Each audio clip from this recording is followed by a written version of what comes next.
Sandhan. All Gujarat Integrated Classroom. સેટેલાઇટના માધ્યમથી જોડતી કડી એટલે સંધાન. Hello young friends, welcome to this nice morning program on SM6 textbook chapter called To Dear, which is written by Leo Tolstoy. Friends, I'm going to talk about a small kinglet and kingdom. Frankly speaking, it is very funny short story written by Tolstoy about 115 years back. I call this story very funny, not simply because it is full of humorous comments and events, but it is funny precisely because now we are a democratic country, and today it is 25th January and we are celebrating National Voters Day. So this reminds us that what a kingdom can be, what a royal kingdom might have been. And the story written by Tolstoy, the title of which is To Dear, is very funny simply because it tells you what the kingdom was, what its kinglet was. And so it is full of humorous dialogues, and it reminds us the gone by days of our state also. Let us remind ourselves of the great work done by Sardar Vallabhbhai Patel, who united our nation politically. But this chapter, To Dear, reminds us what the state of affairs were when there was no democratic kind of political system. Friends, before I could go ahead, it is necessary to know something about the writer, the author, Leo Tolstoy. As you can see in the slide, it tells you so many things. And friends, I am very much sure that your teacher in the college, in the classroom, while dealing with this chapter, might have told so many things. But precisely what we can remember is couple of events in his life and couple of things about his life. Tolstoy, as is popularly known, was a Russian writer. He was born in 1928 and he died in almost 114 years back in 1910. He was a prolific writer. Friends, when I say about this thing, this he was a prolific writer, it means he had produced a number of books, short stories, plays, essays, and it was not in small quantity. He also wrote voluminous novels about which I am going to deal in shortly. So he wrote so many things with so many aspects, but important part is, though earlier he wrote about novels and short stories, later on he turned to essays and plays. When we think of essay, I would like to tell you that he turned his attitude towards writing. He became a kind of social reformer, and which you can read in the slide that he later on in his later life, he was more than an author, a social reformer. Again, let us go to the next slide, which tells you about his voluminous works. And I would like to remind you something. These are some of the most known and most popular, most read, most widely translated novels written by Leo Tolstoy. War and Peace, of course, is a wonderful novel, very voluminous. You can see he took at least 6 years to complete it.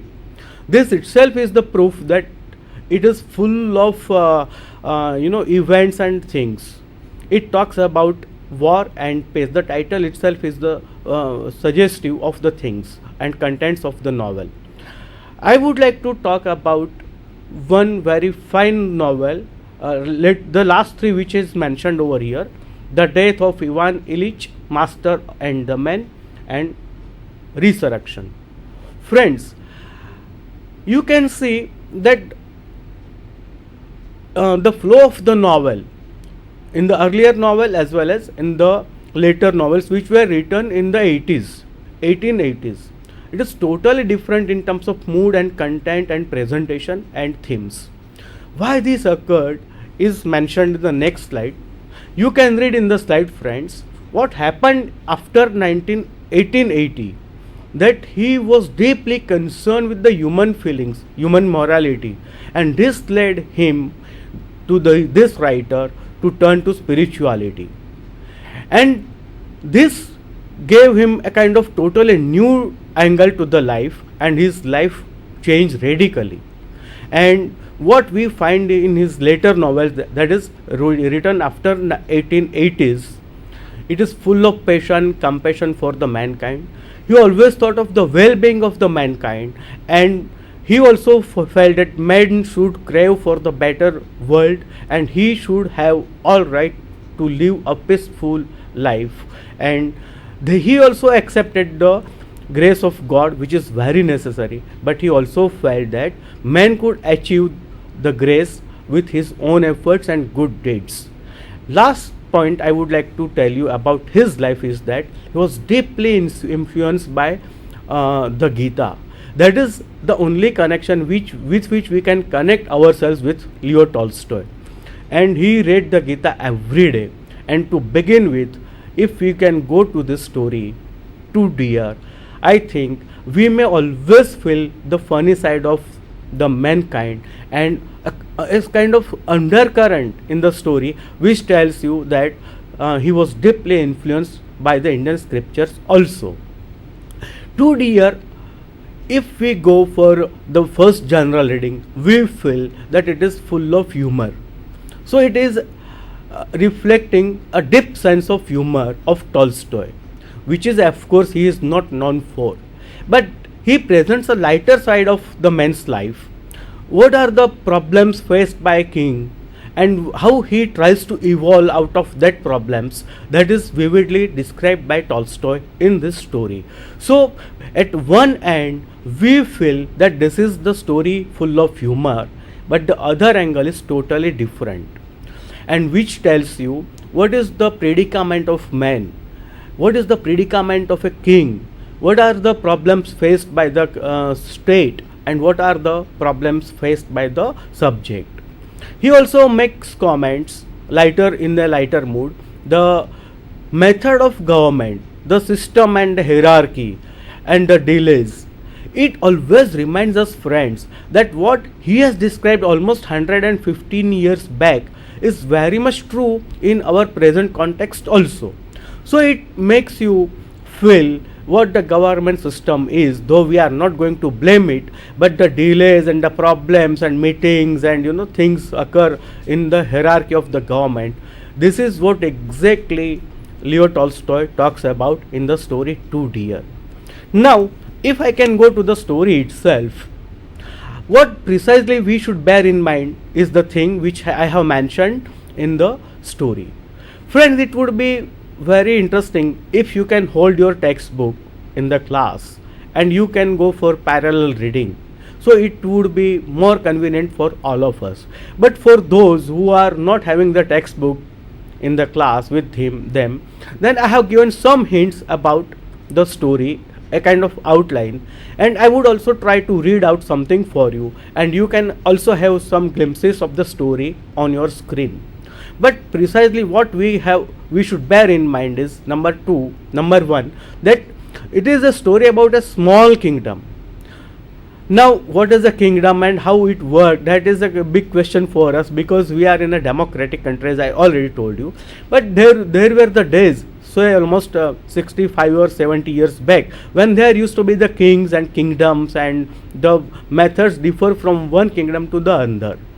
So this story is set in a little kingdom called Monaco. It is a kind of it is not a product's name. It is the name of a country, very small country, very small kingdom, very small nation, and it was located on the shore of the Mediterranean Sea. Now, it is a kind of geographical interest why it is called Mediterranean, and so I am not going to deal in that. But what we should remember always for our comprehension of the chapter, of the story, with a view to questions set in the examination, we must remember that it was not located by the banks of the Arabian Sea, the Indian Ocean or Atlantic. It was located on the shore of the Mediterranean Sea. Remind yourself of the spelling and prepare the spelling and write it correctly. There are two other boundaries which have been mentioned by Tolstoy. So I think when we read the story, it is not only the plot or the flow of the story, the other details which are given in the story, they are equally important. So the two countries which have been mentioned, which form the boundary frontiers of the tiny state called Monaco, and they are France and Italy. You can read in the line which have been written in the italics. So take care, the three things, geographical aspects are given, that it first the two countries and second the sea. So this forms the boundary, and this is important. Why I repeatedly tell you, friends, is the reason that there may be some questions which may earn you marks if you write properly. So you must remember yourself that it was located in the vicinity of France and Italy. These are the two countries in the Europe continent, whereas it was also located by the banks of seashores of the Mediterranean Sea. Now another important aspect, friends, is mentioned that it was a teeny state, it was a very small country. So the population is almost, he says, 7,000. It sounds funny that a country having a population of only 7,000 people. Now almost we can see that there might not be any village now that may have the population of 7,000. So it is very difficult for us to imagine of a country with the population of 7,000 only. And next he says that it was a small town. Even a small town can have more population than this country taken together. That is a funny side of the story. And he also talks about, next slide I can show you, that what is the significance of the kingdom. He does not call the chief of the kingdom as the king, but he uses the word the kinglet. This is also very funny. Of course he is a king, but Tolstoy is not prepared to call him a king. On two counts, it was a very small country and the population was hardly 7,000 people. And for a country to have this number of population or very teeny state, the word king cannot suit. So he uses all the way the word kinglet. So remember, friends, it is also a kind of matter of comprehension that it was not a king but a kinglet. And see how he uses the description, the words in his description. I am reading out for you. A real kinglet means, it is a funny side of his description. He makes us believe that though he was whosoever, he was a real kinglet. Instead of king, he is using the word kinglet. Next, has a palace. He wants to justify his position that okay, he was a kinglet, but he was having a palace, and we can understand it was not a huge palace. And courtiers and ministers and a bishop and generals and an army consisting only of 60 men in all. Now the police force in our town is having almost more than 60 people, but this country had the army only of 60 men. Now the funny side is that he is talking about so many things. Courtiers, they are always there. Why the story is humorous? He might have gone without this description, friends, but we are also attempting the question of humor in the story. So he wants to justify, though he was a kinglet, he was having everything, every formalities were performed, and so courtiers were there, ministers were there. In a small country like this, he might not have required so many ministers, but he did have, and a bishop. Now this is funny side, and this is what reminds us that yes, he turned to spirituality. Russians were then known for not opting for the spirituality or religious aspect, but Tolstoy talks about bishop, though there is no practical any role on the part of the bishop, but he specifically mentions. And when we think of the story, friends, it is said that the word which is used once, or the character which is referred at least once, he must have to play some role later on. But this is the character, the bishop, who plays no role throughout the story. And that is why we may raise the question, then why he is using this word?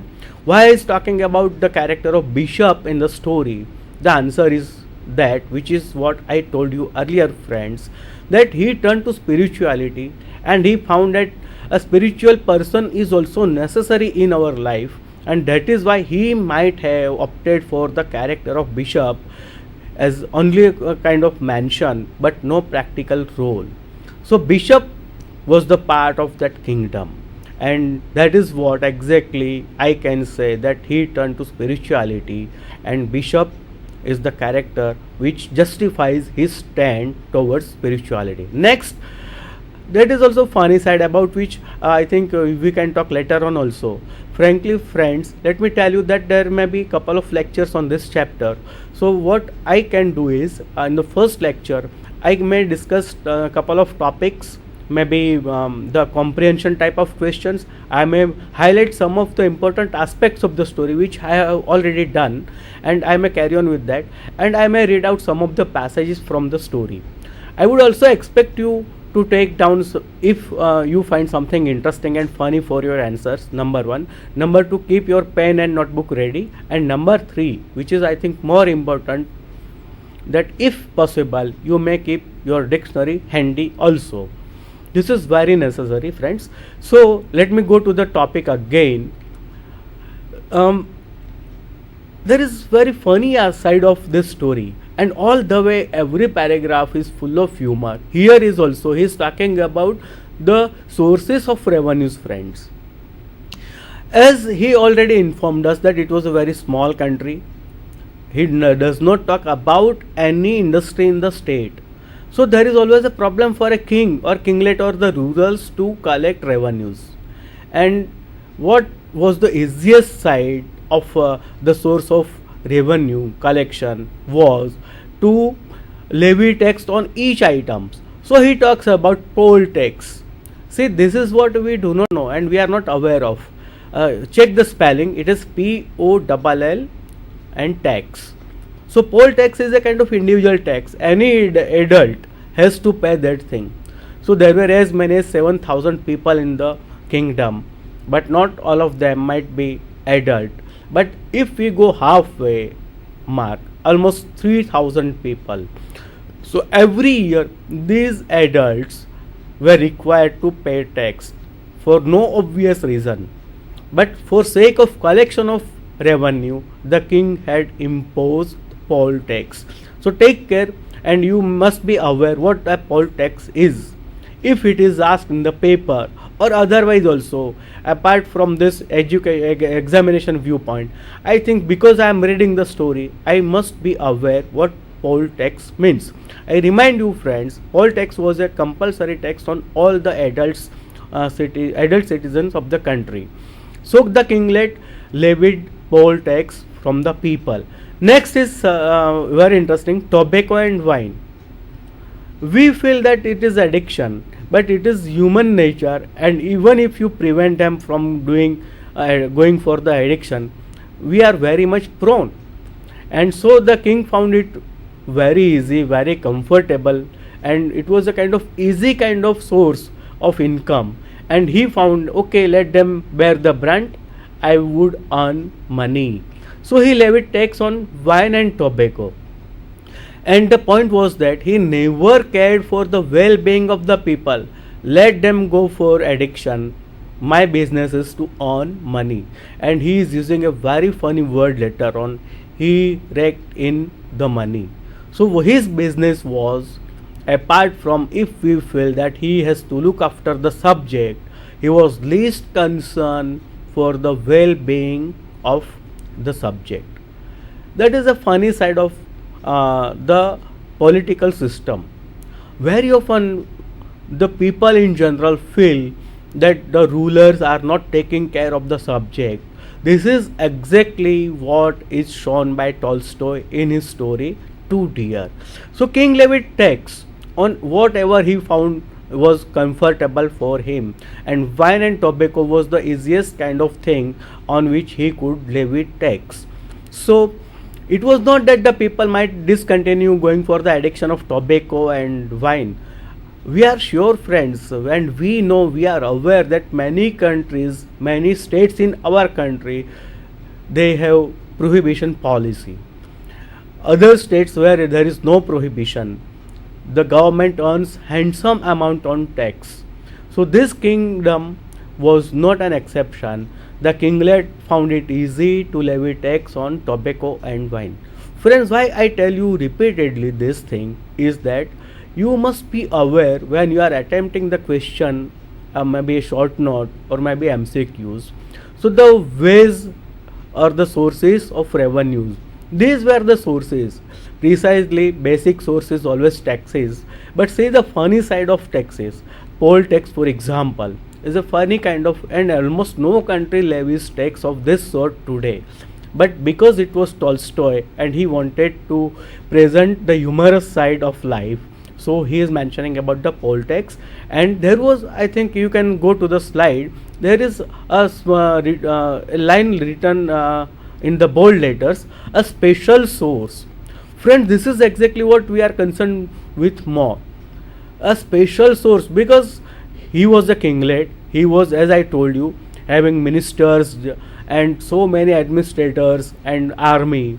So he was required to pay the salaries, but taxes on the things like wine and tobacco and poll tax was not sufficient enough to pay salaries and to maintain the whole system.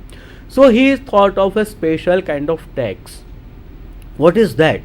In the next slide, friends, I would like to show about that thing. There was a, I think, yes, we can go to the next slide. Yes, you can see special source. I think slide is missing, so let me talk about that. The Kingdom of Monaco had a small gambling house, and that was the only one left in the whole of the continent.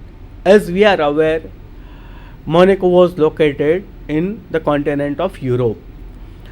So the people throughout the Europe who felt that they should go for gambling, they may go directly to the Kingdom of Monaco. And the king found it very easy to collect tax. People were fond of gambling. They gathered everyday numbers, and it was easy for him to collect tax from them. So whosoever come for gambling in that gambling house, it was required for them to pay tax whether they win or they lose. And whosoever enters the game for gambling was required to pay tax.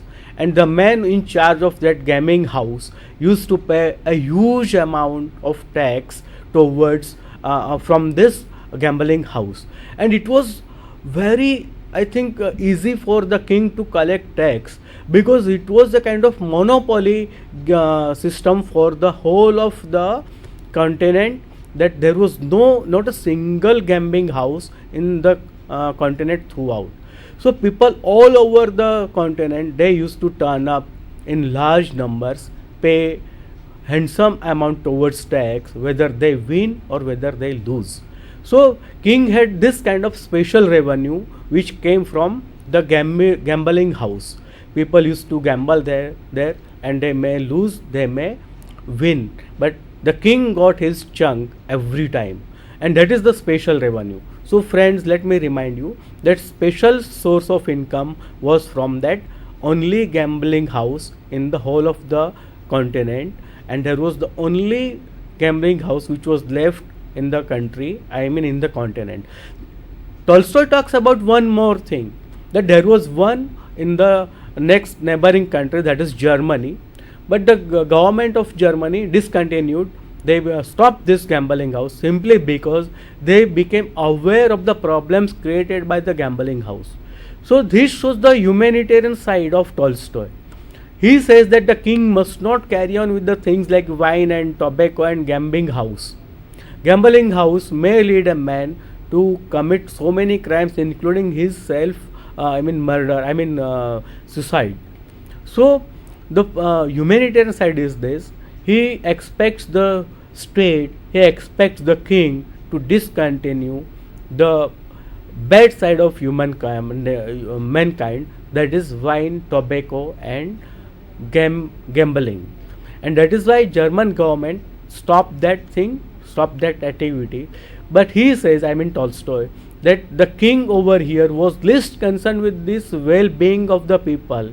His only concern was to earn money, to rake in the money, and that is why he raised no issue. He just ignored the darker side of gambling house. He allowed the people to come to play. He was least concerned whether they commit crimes. He was least concerned whether they win, whether they lose.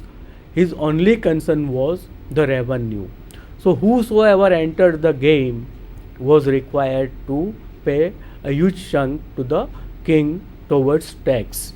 So this was a special revenue, and the king was required to collect the taxes on whatsoever sources were available, and this was a fine source. So he thought of collecting tax, and that is why Tolstoy calls it a special and a new kind of revenue, because there was no other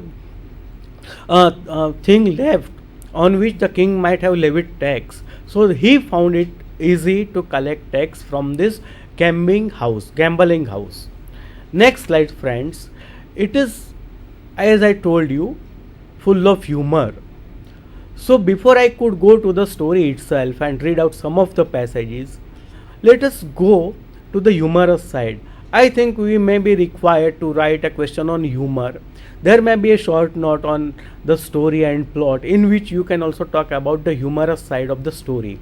So a couple of lines I have mentioned here, and which if possible you can also take it down for your reference and for your answer. So in this Kinglet, these are the lines taken from the chapter of Tolstoy, the story Two Deer. In this toy kinglet, see the word he is using, toy kinglet. This is also funny side. There is a real kinglet. He highlights the word kinglet with the adjective real. Means it is not a kind of imaginative things, but there was a real kinglet. He never uses the word king, instead he is using kinglet. And next line is, not a large army, only of 16 men in all, but still it is an army. A 60-man army is nothing as such, but he talks about the army and number of men in that, but still he says it is still a kind of army. Next, so he leaves and reins and rakes in the money. This is very humorous, as if the only business was of the king was to rule and to collect the money.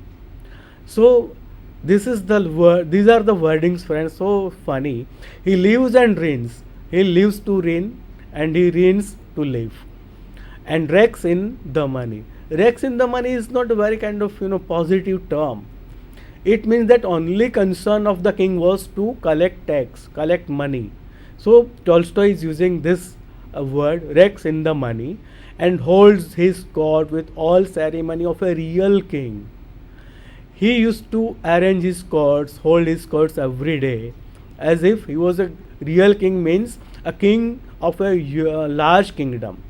But this kingdom was, as he tells you, was a toy kingdom. So remind yourself of the adjectives: toy kingdom, real kinglet, and he was having all the ceremonies which were not actually expected of the kinglet of a toy kingdom. But still, he felt, the kinglet, that he was a real king, so he must hold his courts in the all ceremonies which were actually not expected. Tolstoy here talks about the wasteful methods of our rulers, and it is vividly mentioned, friends, in this chapter. Next slide also talks about Tolstoy talks about humorous side, and I may read it out for you, as you can also read it easily. There are a couple of points again which talks about the humorous side of the story. Here is coronation, a small kinglet, still coronation, that is ceremony, that is the formalities. His levies, his rewards, sentences and pardons. Frankly, friends, the story is all about sentences and pardons, levies and coronation. So there are taxes which are levied by the king. Sentences is a kind of punishment, legal punishment, and the story is all about Pardons is also a kind of legal term.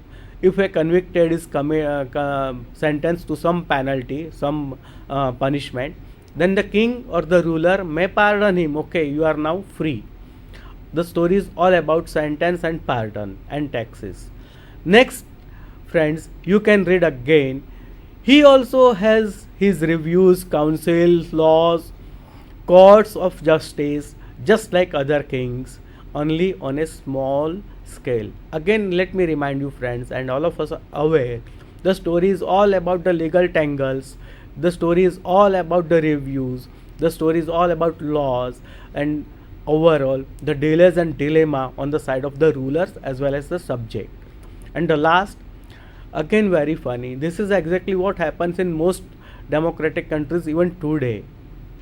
What happens is, if the decision is to be made, it takes a long period of time, because no one is feeling that he should be accountable for that.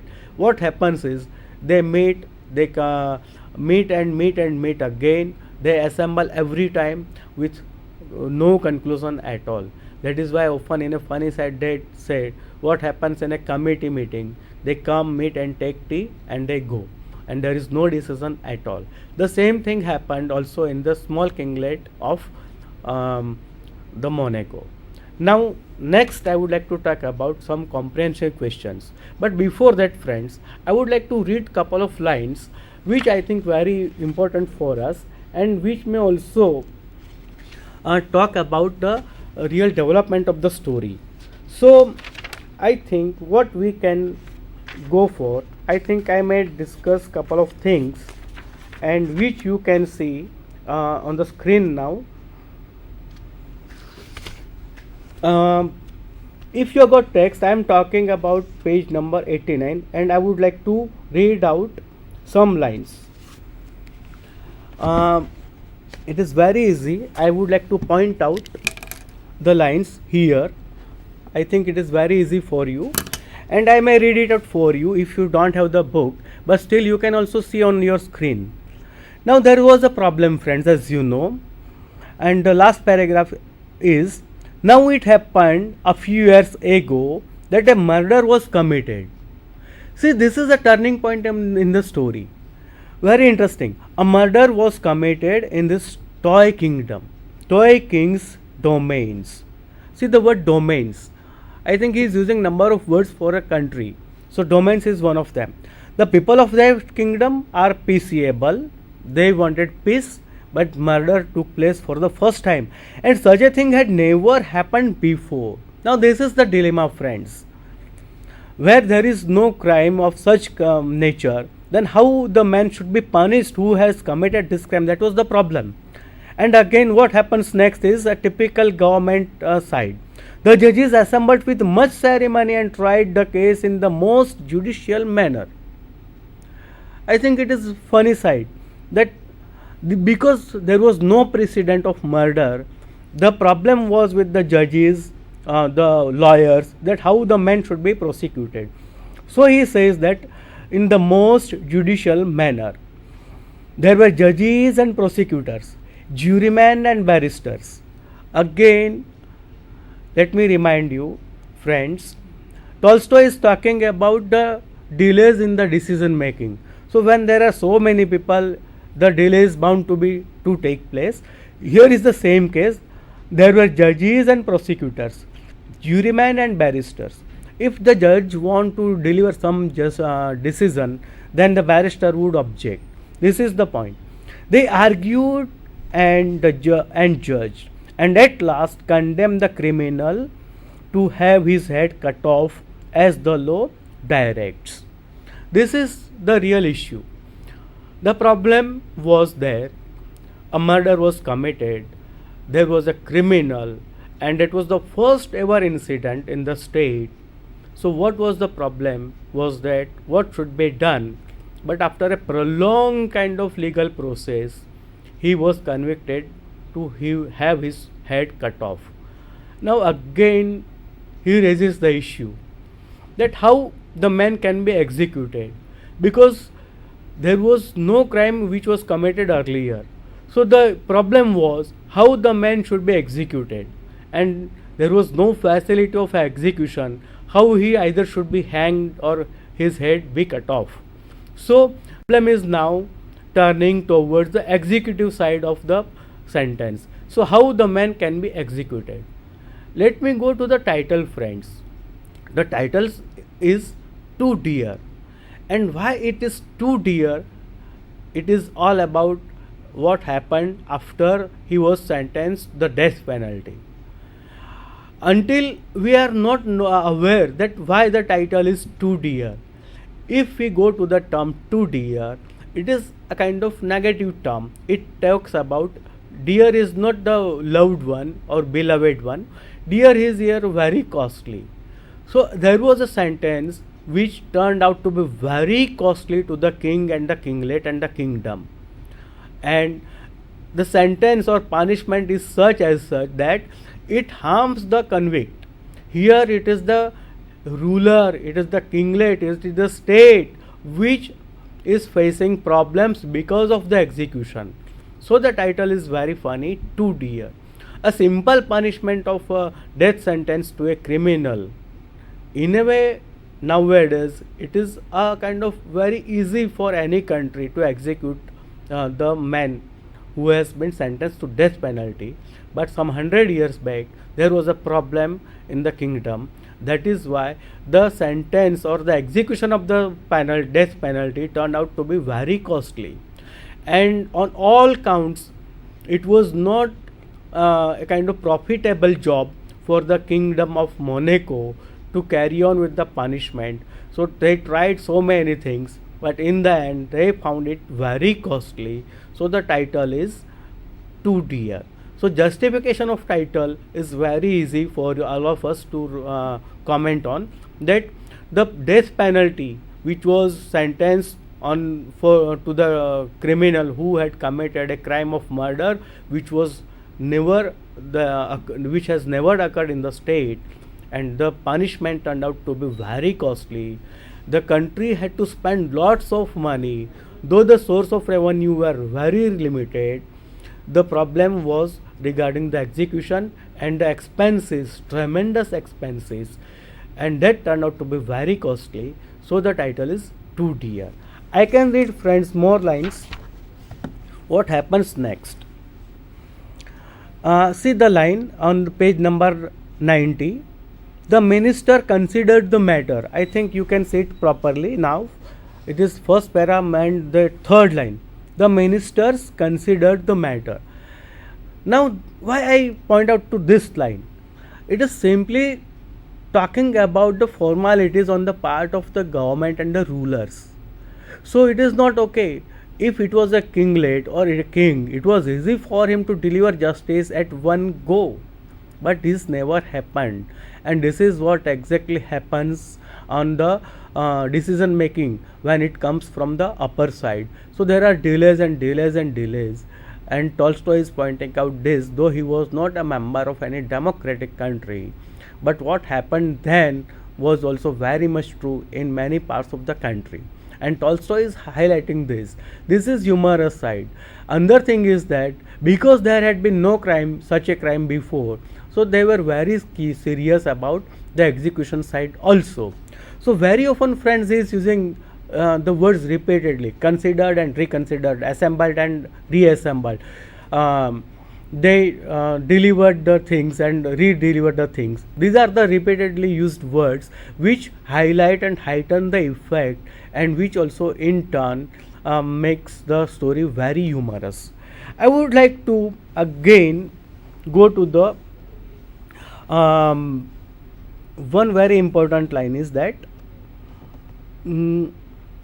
yes, now okay, let me talk about the expenses. What happens is, as Tolstoy tells us, that there were no facilities of two things. Actually, there was no executioner, and the machine, the word is used by Tolstoy is guillotine. It was not available. So the problem was this, that how the man should be executed. When the justice is delivered, the execution side starts. But the problem was this: the only hitch with the government was the government or the state had neither the executioner who can carry out with this order of execution of cutting the head of the criminal, and number two, the machine, the tool used for the cutting of the head of the criminal. So what happens is, because there was no facility of whatsoever, there was a problem again. And Tolstoy talks about the help the government sought from other countries. So the first country which they contacted was France, and it turned out to be very costly. Now the story talks about why it was too dear. So the huge amount was almost 16,000 francs, and it was not a small amount for a kinglet and a kingdom like Monaco to spend this much amount for execution of the criminal. They never used this much amount for their own self, and they were not ready to spend almost 16,000 francs on the criminal for the execution of the criminal. So again there was a problem. If they can change the decision, it was again a problem, and it might lead to more crimes of similar nature, more murders. So what happened was, they also reconsidered the matter. Tolstoy is using, they considered and reconsidered, they assembled and reassembled, and after a prolonged kind of deliberations, they decided to make inquiries with another country. So they also contacted another country, and they found that again the other country, that was Italy, friends, it was also a problem that the other country the charge levied by the other country was 12,000 francs. Again it was very costly for them. This is exactly what he means by too dear. Too dear is in terms of the expenses which might occur on the execution of the criminal. So first they rejected the amount to be spent, that was 16,000, because it was too dear. Then the amount came down to 12,000 francs. They also reconsidered the matter and they rejected. Now what happens is, the ministers, the kings and everyone gathered together again to sort out the problem, because it was not possible for them to go for spend a kind of expenses of more than this much of amount, that is either 16,000 or 12,000. So what they decided was, when they met again and again and again, they finalized that this punishment should transmuted to life imprisonment. And that was also a kind of novel case for them. They had never done this thing. But the only problem was, the execution was too dear, too costly in any manner. So the easiest way to cut down the expenses, to make it less dear, the ministers and judges and lawyers, all of them, the administrators of the small kingdom, they assembled and decided that he should be sent to the prison. So the criminal was required to remain in the prison for the life, and that was the final decision. And the decision was informed to the king, and the king signed simply on the ground of financial issue, that it is less expensive, it is less too dear. So king had no other option but to accept the proposal which was sent by the ministers and every other authorities. So the king accepts that he should be sent to the prison. Again, friends, as you know, there was a problem again. As we know, it was a very small kingdom. There were very few people, almost 7,000, and there were no such crimes which have taken place earlier. So the problem was, there was no permanent prison. Now again, it is a matter of expenses. If they maintain a prison, then it requires lot of maintenance. There must be some people to keep watch on the criminals who are imprisoned inside the jail. But there was no prison, so there were no expenses. Again there was a issue that how he should be kept in the prison when there is no prison. But somehow they managed, friends, to make a kind of makeshift kind of prison for the criminal. And for that, what they needed was a watchman, a guard, to look after this man. and the criminal may not escape from the prison. And again, there was a kind of expense. At the end of the year, they found that they had to spend as many as 600 francs. Francs is the unit of currency in the kingdom of Monaco. So this was also a big amount for them, and they found it rather problematic to spend 600 francs every year on the criminal. Was not a kind of easy job for a king or kinglet. So they again met, again considered the matter, again assembled, again deliberated in a prolonged kind of discussion, and they found that there is one solution to this issue. Again, it talks about, we may remind ourselves of the title, Too Dear. The problem of the king and the kinglet and the administrator is to reduce the expenses, to make this sentence less expensive. So they reject the proposals of France and Italy. So they accept the proposal of imprisonment. But now again there is a problem. The expense is almost 600 francs, which is rather very costly, which is rather too dear for a kinglet like this king of Monaco. So again the matter was considered, and then decide in the end that the guard should be removed. Now there was a question again. This is the funny side. If the guard is removed, then there was always a possibility that the criminal may run away. He may escape from the jail. Again it was discussed at large, and they at last found that okay, we have got no problem. Our concern is to save our money. Our concern is to lessen the expenses.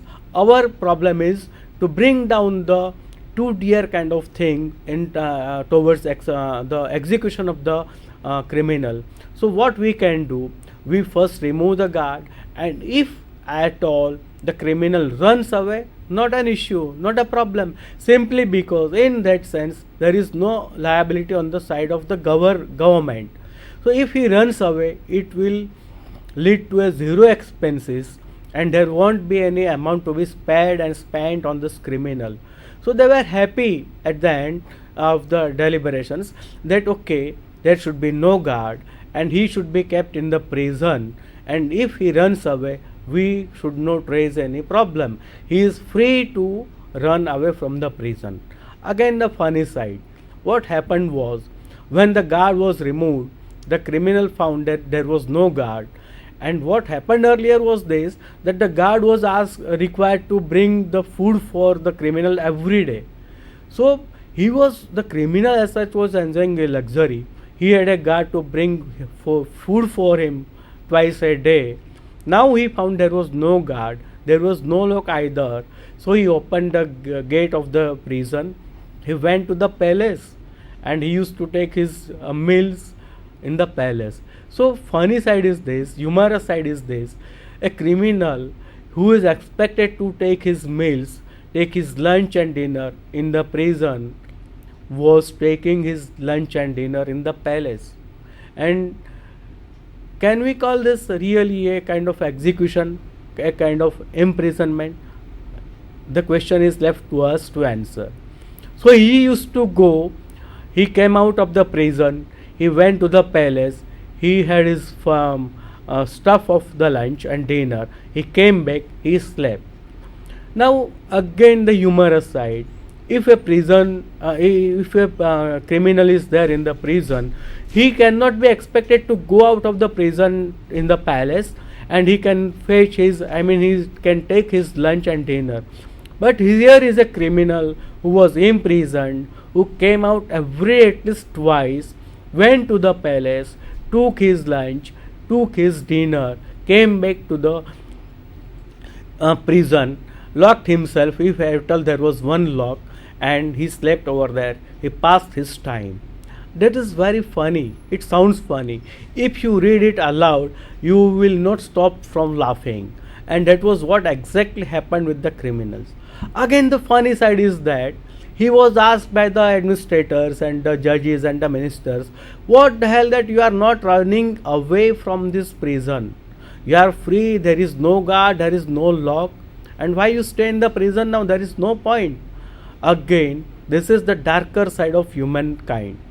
If a man has committed some crime and he is executed with sentence, it is a legal punishment. It tarnishes the image of the person. Though he might not have desired to do the crime, but for some reason or the other, he might have committed some crime. It is not by his will or nature, it is not his temperament that might have led him to commit the crime, but out of sudden outbreak of some emotion he might have committed the crime, but the whole life is tarnished. The image of a good man is also tarnished. So the criminal replies, how I can live my life now when you have already executed me? When you have declared me a criminal, who would trust me? And how can I make my earning? Who would give me a job? Who would feed me and how? So I cannot go now because you have defamed me as a criminal. So there is no place of me in the society. And that is exactly what Tolstoy is concerned with, friends. He raises this issue that if a criminal is there, he is sentenced to some penalty. It does not mean that by nature he is a criminal. It should be our readiness to accept such persons who are prepared to change their attitude towards life. Criminality is not their way of life. Criminality is not their temperament. But once we label a man as a criminal, we are least concerned with the other positive side of his life. This is where exactly Tolstoy stands for. This is exactly what is the major concern of the story of Tolstoy's Two Deer. It is that once a criminal is not that he is always a criminal. He is after all a nice human being, and we must go to the man as a human being only. Though he has committed the crime, it does not mean that he is prone to crimes every time. So we may go for a positive side of life, a light side of life, which is a normal human being. Tolstoy talks about this aspect of life, that a criminal for once is not a criminal forever. He is a human being, so he has he must be given a chance to improve himself, to change himself. That is what a human being is all about. So committing crime does not mean that he is a criminal. Same issue is raised by the criminal. He asked the state, he asked the king, he asked this question, that how can I now live my life when you have declared me a criminal? No one would trust me, no one would tolerate me, and no one would give me a job. The question is very important in our life also. This also talks about the change in life. This also talks about how I can improve myself. If I have committed one mistake, it does not necessarily mean that I should carry on with this type of nature and committing errors again and again. I must change myself, and that is exactly what is a kind of message, that a human being is prone to improve himself even if he has committed one error. So error and punishment is not the only way. Error and improvement is the real humanitarian side. And I think, friends, in the first part of this lecture, I talked about some of the things. In the next lecture, I think we may discuss some comprehensive questions, and we may also, I think I may try to read out for you some of the passages from the chapter. In the meanwhile, what you can do, if you have got any problems, any questions, and if you would like to ask questions, maybe you may be wanting to share some things, I think you are most welcome. And be prepared for the next lecture on the same story, which is there in the same 6 of BA of Gujarat University. So friends, let us take care of this story. When we meet next time, I would be happy to if you can ask some questions, and I would be happy to share my views on that again. What I expect you when we meet again, better you can have some tools like notebook and pen and a good dictionary. Friends, I think that's all for today. I am sure you might have enjoyed this lecture. Thank you all and best luck to you, all of you. That's all, friends.